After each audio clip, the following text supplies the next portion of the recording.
warahmatullahi wabarakatuh. A'udzubillahi minasyaitonirrajim. Bismillahirrahmanirrahim. Alhamdulillahirabbil alamin. Wassalatu wassalamu ala asyrafil anbiya'il mursalin wa ala alihi wa sahbihi ajma'in. Qala rabbi shrah li sadri yassir li amri wahlul 'uqdatam min lisani yafqahu qawli. Amma ba'd. Alhamdulillah, kita masih lagi dalam meneruskan pengajian kita, iaitu dalam kitab adab Hamlatul Quran ataupun adab-adab tentang penghafaz Al-Quran. Dan kita masuk ke dalam permasalahan yang ke-42, kan, iaitu sambungan daripada pertemuan-pertemuan kita yang telah lepas. Baik, kita masuk dalam permasalahan yang ke-42, iaitu pengarang kitab, iaitu Imam An-Nawawi. Beliau menyebutkan diharuskan, maksudnya boleh, kan, membaca Al-Quran dengan 7 qiraat seperti bacaan yang dipersetujui. Okey, baik. Diharuskan membaca Al-Quran dengan 7 qiraat. Apa maksud membaca Al-Quran dengan 7 qiraat? 7 qiraat ni apa dia, Ustaz? Okey, baik. Jadi dalam Al-Quran ini kita kena tahu, kan, bahawa dalam Al-Quran dia ada banyak mazhab. Samalah macam dalam bidang fiqh. Kalau dalam bidang fiqh, kan, kita ada 4 mazhab yang muktabar, ada 4 mazhab yang utama, iaitu mazhab Syafi'i, Hanafi, Maliki dan Hanbali. Dan dalam bidang fiqh kita mengikut mazhab Syafi'i, kan, dekat Malaysia, dekat Indonesia dan beberapa negara-negara lain di dunia, kan, sebahagiannya mengamalkan mazhab Syafi'i, termasuk kita, kan.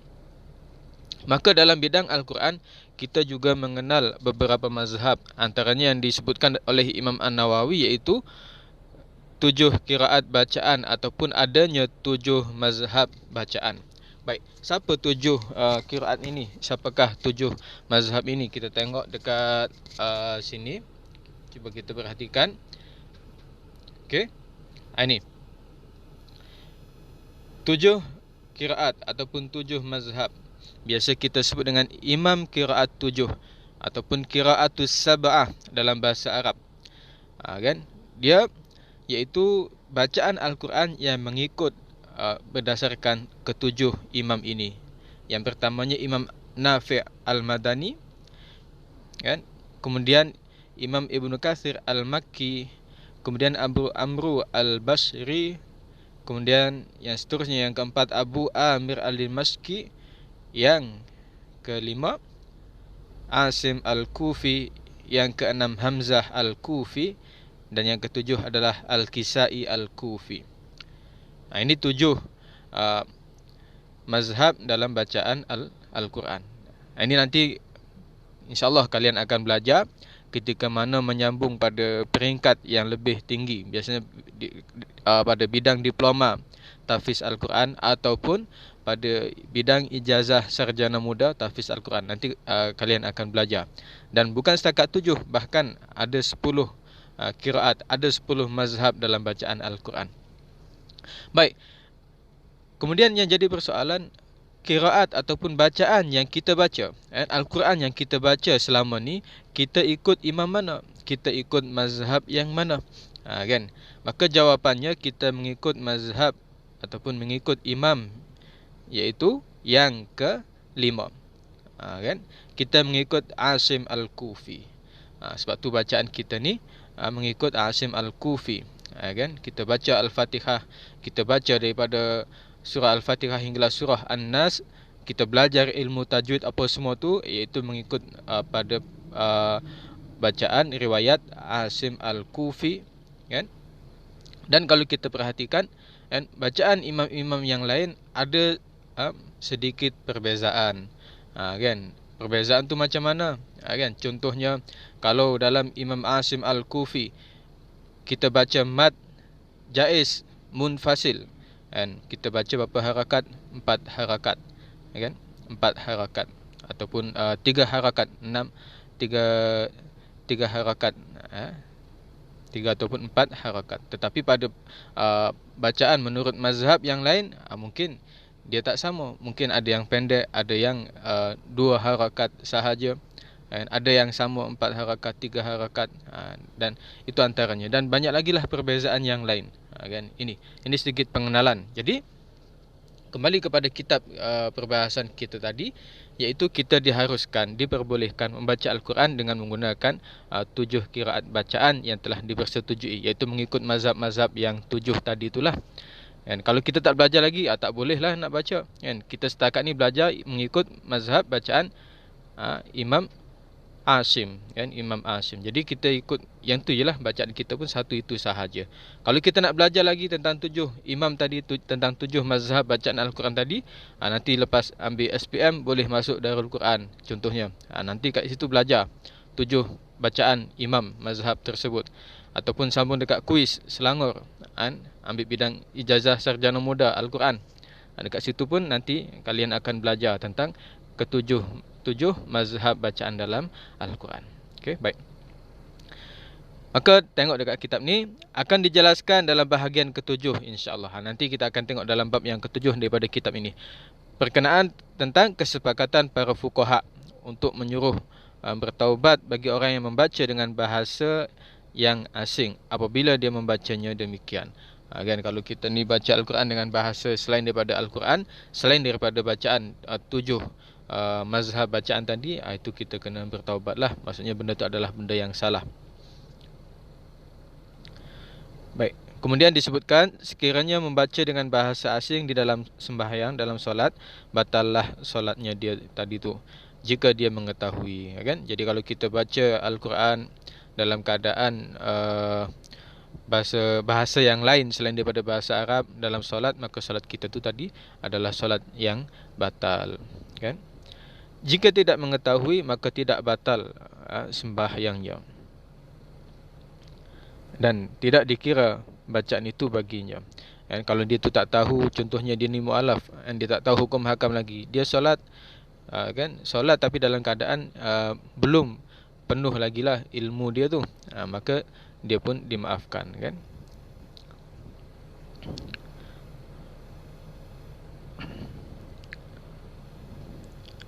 Baik.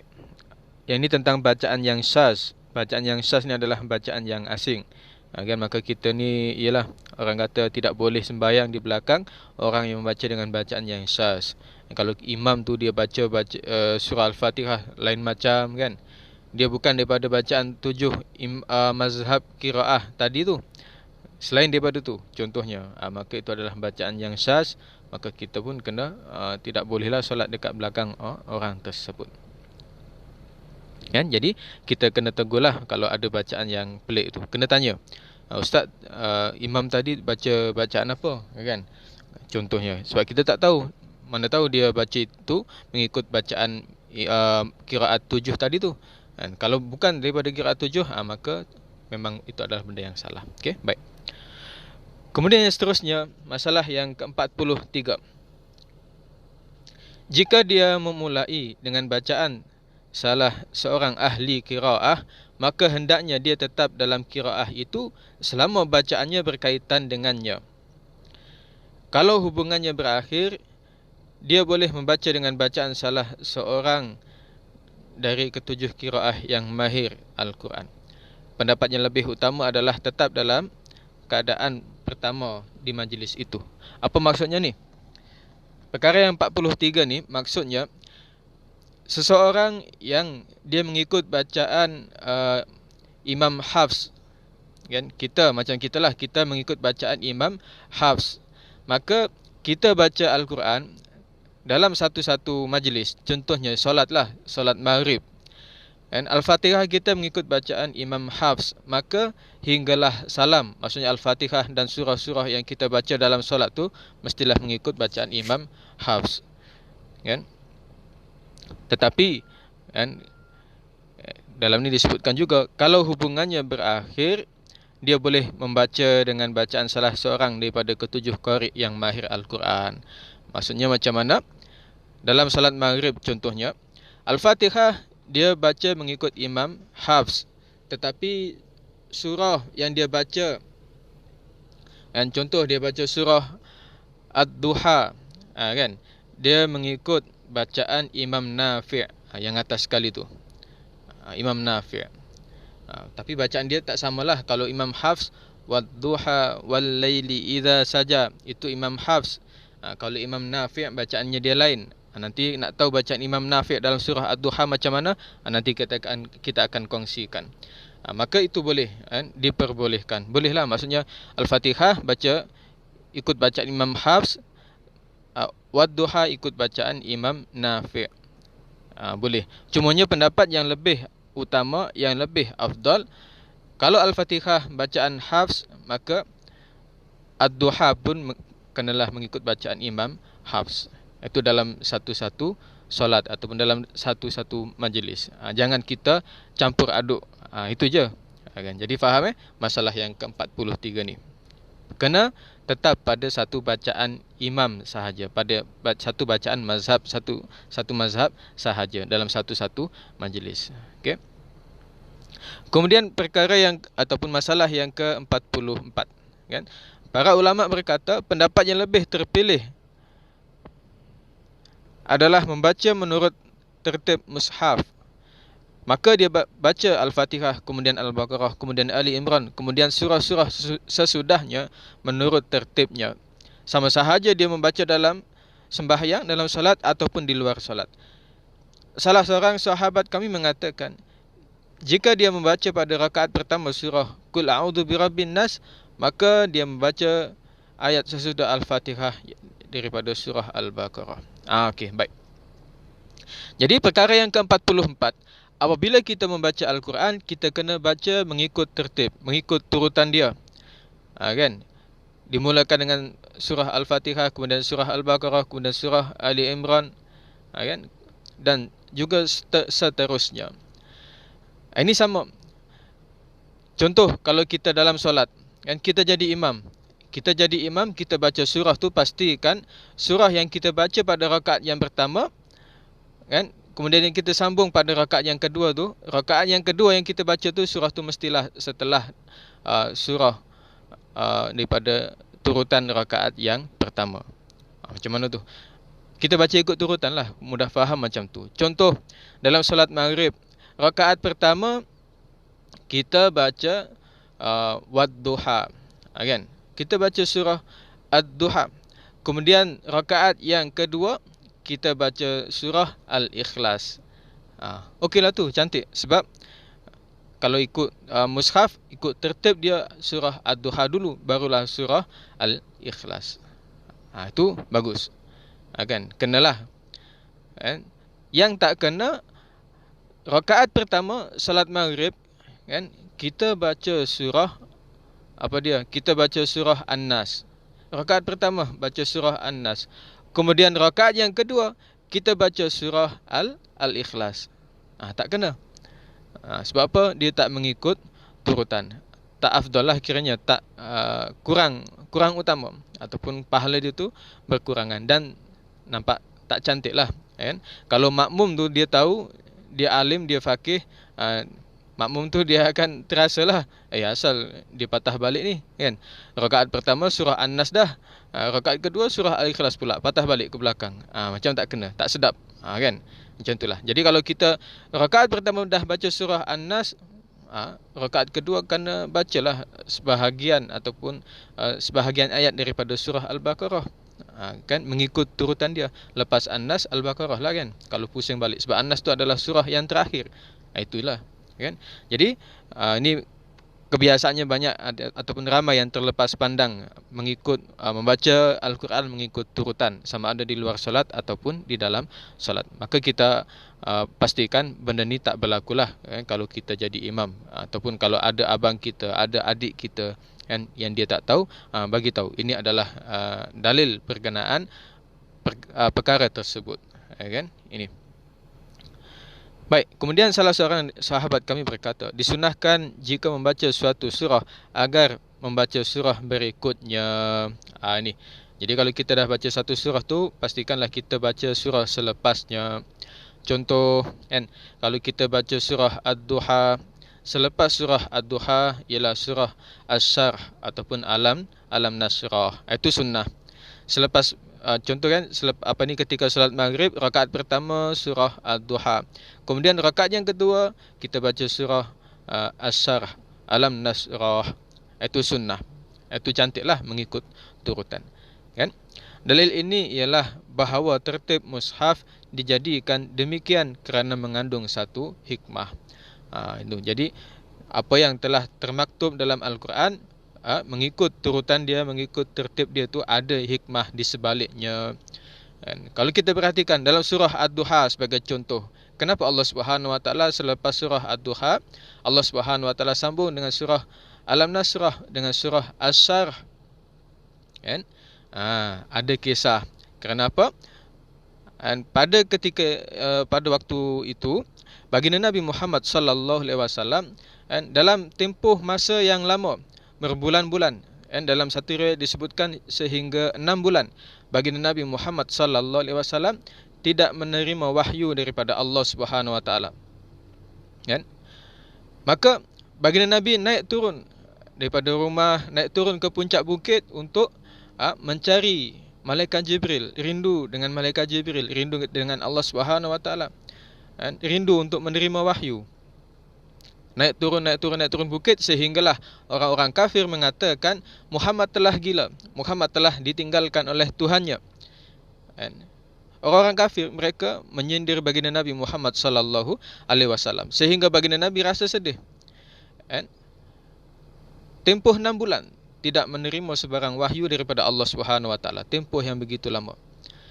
Sehingga baginda Nabi rasa sedih dan akhirnya Allah Subhanahu wa taala turunkan bukan setakat satu surah, bahkan Allah Subhanahu wa taala turunkan 2 surah sekaligus. Terus turun 2 surah. Yang pertama Allah turunkan surah Ad-Duha. Allah Subhanahu wa taala berfirman, "Wad-duha wal-laili idza saja."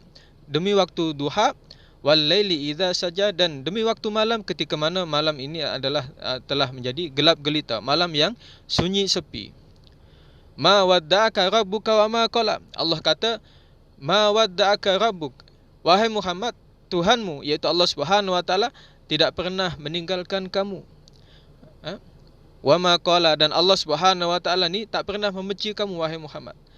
Ini Allah Subhanahu wa taala turunkan surah Ad-Duha untuk menemplang ataupun membalas balik apa yang telah dikatakan oleh orang-orang kafir Quraisy kepada baginda Nabi, yang menyangka Allah Subhanahu wa taala telah meninggalkan baginda Nabi. Allah bagi tahu balik kepada baginda Nabi, ma waddaka rabbuka wa ma qala. Ini hikmahnya Allah Subhanahu wa taala turunkan surah Ad-Duha. Satu. Kemudian surah yang kedua yang diturunkan oleh Allah Subhanahu wa taala adalah surah Asy-Syarh ataupun Alam Nasrah. Kalau kita baca, cuba baca surah Asy-Syarh tu, baca Alam Nasrah laka sadrak. Allah Subhanahu wa taala kata, bukankah kami telah melapangkan dada kamu wahai Muhammad? Tengok. Kan? Allah Subhanahu wa taala memberikan motivasi kepada baginda Nabi Muhammad sallallahu alaihi wasallam. Ini yang kita sebut tadi, bahawa setiap tertib surah dalam Al-Quran dia mengandungi hikmah. Ini baru kita ambil satu contoh, iaitu setelah surah Ad-Duha ialah surah Asy-Syarh. Kedua-dua surah ni ada kaitan berkenaan tentang bagaimana Allah Subhanahu wa taala memotivasikan baginda Nabi Muhammad sallallahu alaihi wasallam dan menunjukkan kepada kita bahawa Allah Subhanahu wa taala ni tetap cinta, tetap sayang kepada baginda Nabi Muhammad sallallahu alaihi wasallam. Dan tempoh tidak menerima wahyu selama 6 bulan merupakan, orang kata, salah satu ujian sahaja, kan? Orang yang kita kasih, kan, kekasih Allah yang begitu mengasihi baginda Nabi, mestilah baginda Nabi akan diuji. Itu setaraf Nabi, setaraf Rasul. Bahkan kita yang manusia biasa ni pun tetap akan menerima ujian daripada Allah Subhanahu wa taala. Maka sebab tu apabila kita diuji ni, bukan bermakna Allah benci kepada kita, bukan bermakna Allah ni telah meninggalkan kita, bukan. Tetapi ma wadda'aka rabbuka wa ma qala. Allah Subhanahu wa taala tidak meninggalkan kita, Allah Subhanahu wa taala tidak membenci kita. Kemudian kalau kita baca dalam surah Asy-Syarh tu, apa nama ni? Alam nasrah laka sadrak wa wada'na anka wizrak fa inna ma'al usri yusra. Inna ma'al usri yusra. Bahawa sesungguhnya setiap kesusahan pasti akan ada kemudahan. Diulang 2 kali bahawa sesungguhnya di dalam setiap kesusahan pasti terdapat kemudahan. Itu contoh hikmah. Kan? Maka itulah yang disebut sebagai hikmah di dalam tertib mushaf Al-Quran. Kemudian kita tengok balik dekat kitab ni tadi. Minta maaf agak panjang. Ni tengok kat sini. Rakaat pertama dalam solat subuh, sembahyang subuh, kita membaca surah As-Sajdah. Kemudian rakaat yang kedua kita membaca surah Al-Insan. Itu mengikut turutan dia, kan? Kemudian pada hari raya, pada rakaat pertama kita baca surah Qaf. Kemudian rakaat yang kedua kita baca surah Iqtarabatis Sa'ah, Wansyaqqal Qamar, surah Al-Qamar. Ini diberikan contoh. Dalam 2 rakaat sembahyang sunat fajar, kita solat sunat sebelum solat subuh. 2 rakaat sebelum subuh, itu namanya solat sunat fajar. Rakaat pertama kita membaca Qul ya ayyuhal kafirun. Kemudian rakaat yang kedua membaca Qul huwallahu ahad. Contoh. Kemudian diberikan contoh lagi 3 rakaat sembahyang witir. Rakaat pertama kita membaca surah Al-A'la, Sabbihisma rabbikal a'la. Kemudian rakaat yang kedua membaca Qul ya ayyuhal kafirun. Kemudian yang ketiga membaca Qul huwallahu ahad. Itu mengikut turutan. Kan? Sekiranya tidak berturutan dengan membaca surah yang bukan surah berikutnya atau menyalahi tertib dan membaca surah kemudian membaca surah sebelumnya, hal itu diharuskan. Tak apalah, harus ni tak apa, cumanya macam kita sebut tadi, kurang cantik lah kan dari segi turutan. Maka sebaiknya kita membaca tu mengikut turutan yang ada dalam mushaf, kan. Jadi insyaAllah setakat itu sahaja. Kita jumpa lagi pada pertemuan yang akan datang. Kalau ada pertanyaan nanti boleh tanyakan. Aqulu qouli hadza astaghfirullahal azim li wa lakum wa liwalidina wa liwalidikum. Assalamualaikum warahmatullahi wabarakatuh.